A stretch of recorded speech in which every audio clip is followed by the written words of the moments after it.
Okay, question पूछा गया है कि बॉडी बिल्डिंग कंपटीशन करना चाहते हैं ये, तो इनका कहना है कि हमारा मसल बहुत टाइट हो चुका है, तो उसके लिए डीप टिश्यू मसाज लेना पड़ेगा क्या।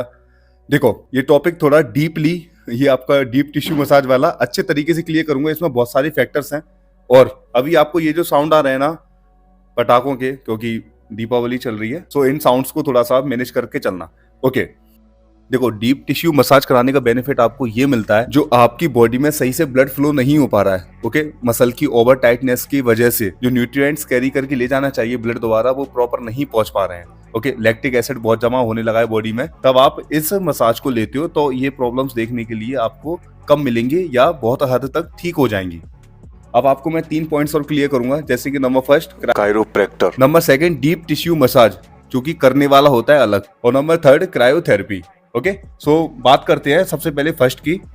कायरोप्रैक्टर न्यूरो और मस्कुलर प्रॉब्लम्स को सॉल्व करने वाला होता है। जैसे कि आप देखते होंगे बॉडी में एक साइड आपको ज्यादा इम्बैलेंस दिखाई देता है, उसका राइट हेमिस्फीयर ज्यादा बड़ा हो सकता है या लेफ्ट हेमिस्फीयर ज्यादा बड़ा हो सकता है। और देन जब आप एक्टिविटी एक साइड से ज्यादा करते हो, जैसे कि मान के चलो आप ज्यादातर आपने देखा होगा राइट हैंड ही होते हैं लोग, सो उधर से ज्यादा वेट उठाते हैं, ज्यादा पुश करते हैं, तो इधर की साइड वाला जो मसल है, जैसे कि चेस्ट पे हुआ, बैक पे हुआ, आपकी स्केपुला, और ये आपका ओवरऑल हैंड ज्यादा ग्रो हो जाता है। और वो कैसे, एग्जांपल के तौर पे सुनिए, मान के चलो आप शोल्डर प्रेस कर रहे हो। ओके, शोल्डर प्रेस में जैसे ही आप बारबल उठाते हो, तो इस वाले हाथ से तो ज्यादा उठ नहीं रहा है, क्योंकि ये आपका लूज है, मतलब एक तरह से पावर जितनी लगाना चाहिए, जितना राइट हैंड लगा रहा है उतना ये नहीं लगा रहा है, तो जिसकी वजह से क्या होगा, ये वाला पार्ट आपका शोल्डर का ज्यादा ग्रो होगा। ओके, देन आपका जो क्लेविकल बोन है वो आपको लेफ्ट हैंड की क्लेविकल बोन से ज्यादा ऊपर लगने लगेगा, इस टाइप से।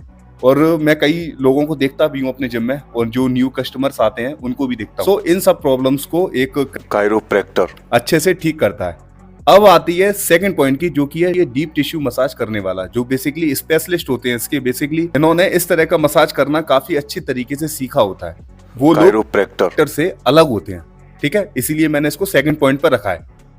ये आप अपनी स्क्रीन पर देख सकते हो कि किस तरीके से एक स्क्रैपर लेकर, आपको उसमें दिखाई दे रहा होगा कि थोड़ा सा वो रेड टाइप हो रहा है, वो इस टाइप से भी नहीं रगड़ते हैं कि खून निकल आए।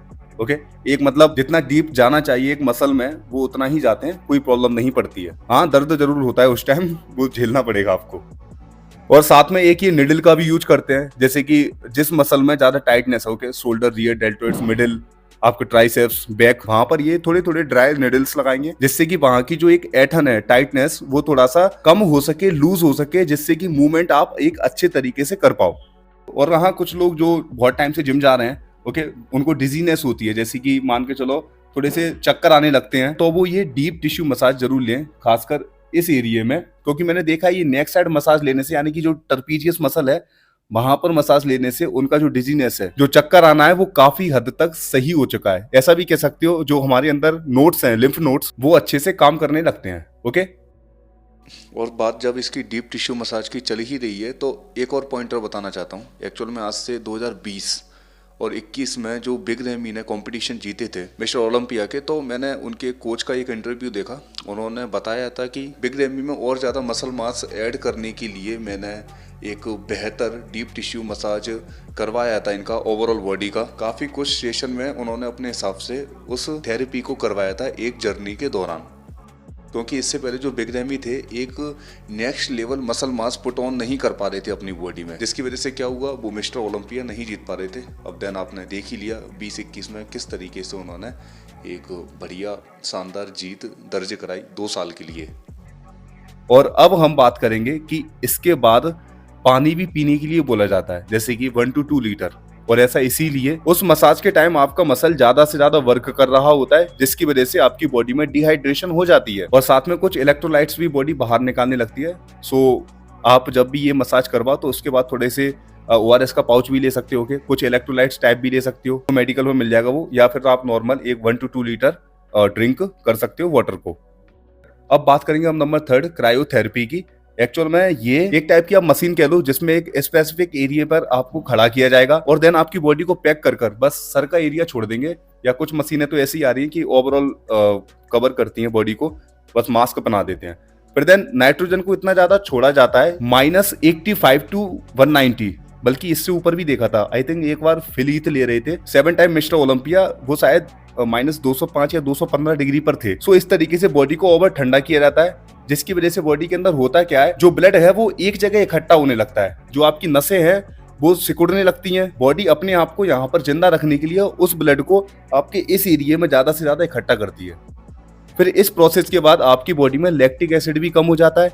देन फिर आप जब मशीन से बाहर निकलते हो तो जो ब्लड आपकी बॉडी में एक जगह इकट्ठा हुआ था वो पूरी बॉडी में एकदम से ही रश करेगा, जिसकी वजह से जहां जहां पर आपकी बॉडी में एक ऐठन टाइप की थी वो दूर हो जाएगी, क्योंकि वो ब्लड न्यूट्रिएंट्स कैरी कर कर वहां तक पहुंच चुका है और उसकी रिकवरी आसानी से कर रहा है इस क्रायोथेरेपी के चलते हुए। और हाँ, इससे और भी डिजीज सही हुई है, जैसे कि कैंसर हुआ, एडिमा हुआ। एडिमा से मतलब मेरा ये है कि हाथ पैरों में आपके थोड़ा पानी टाइप का एक भरने लगता है, सूजन टाइप की ज्यादा होने लगती है।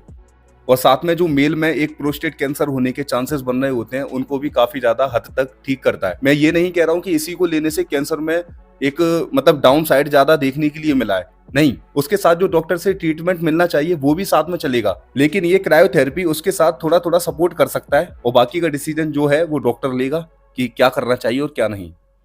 और मैंने जो आपको बताया ना 185 डिग्री टू 189 डिग्री, मुझे बहुत ज्यादा ठंड होने लगी इस डिग्री को सुनकर, क्योंकि आप अर्थ पे ही देखोगे ना तो इतना ज्यादा टेम्परेचर मिलेगा नहीं। जैसे कि अभी अंटार्कटिका में देखोगे ईस्ट साइड एक ऐसा पॉइंट है जहां पर आपका अर्थ का सबसे मैक्सिमम माइनस टेम्परेचर कैप्चर किया गया सैटेलाइट द्वारा 94 डिग्री।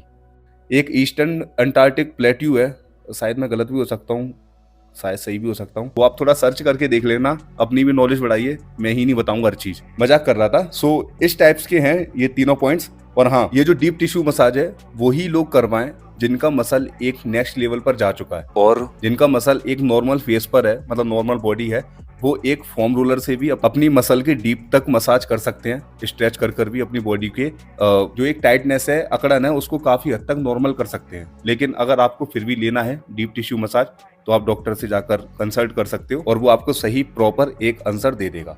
और हाँ, ये जो प्रैक्टिस है डीप टिश्यू मसाज की, लोग वाग देखते तो है, करने का कोशिश भी करते हैं अच्छे तरीके से, लेकिन मैं चाहता हूँ कि आप ना करो तो बेहतर है, क्योंकि कुछ लेने की जगह देनी नहीं पड़ जाए।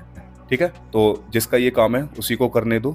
और अब बात करूंगा जिसने ये क्वेश्चन पूछा था कि आपको ये मसाज करवानी चाहिए या नहीं। देखो, आप करवा सकते हो अगर आपका एक मसल एक नेक्स्ट लेवल पर पहुंच चुका है और आपकी बॉडी इम्बेलेंस भी दिखती है मसल ग्रोथ करने के बाद, जैसे कि मैंने आपको शुरू में बताया था। अगर आपकी बॉडी में थोड़ा सा एक इम्बेलेंस दिखता है तो कायरोप्रैक्टर उसे काफी हद तक ठीक कर सकता है, जिससे कि बराबर बैलेंस देखते हुए आप अपनी स्टेज पर एक प्रॉपर मसल को शो कर पाओ, एक इक्वलिटी देखे। एक्चुअल में क्या होता है, कई बार कंपटीशन मैंने इस वजह से भी देखी है, बॉडी में अच्छा खासा मसल मास तो है, लेकिन जो एक सिमेट्री दिखाई देनी चाहिए ना वो नहीं दिखाई देती, जिसकी वजह से कुछ पॉइंट्स कम मिलने की वजह से वो हार जाता है। और ये जो हार है ना बहुत चुभती है, जो 1-2 पॉइंट्स की ही डिफरेंस पर मिली हो। और जो मैं बात बोल रहा हूँ वो आप अच्छे से समझ रहे होगे। और हाँ, अगर आप इस लाइन में स्टेरॉइड साइड जाओ, ठीक है, तो एक जहां तक है मुझे लगता है कि आपका कोच तो होगा वेल एजुकेटेड, जो आपको सही तरीके से गाइड करेगा कि कहाँ जाना है कहाँ नहीं। ओके, सो ये था टॉपिक। आई होप आपको अच्छे से समझ में आया होगा। और आपने जो मेरी इतनी देर तक बात सुनी, काफ़ी देर तक ही बात सुनी है, शायद वीडियो लंबी बन चुकी है, इसके लिए थैंक यू।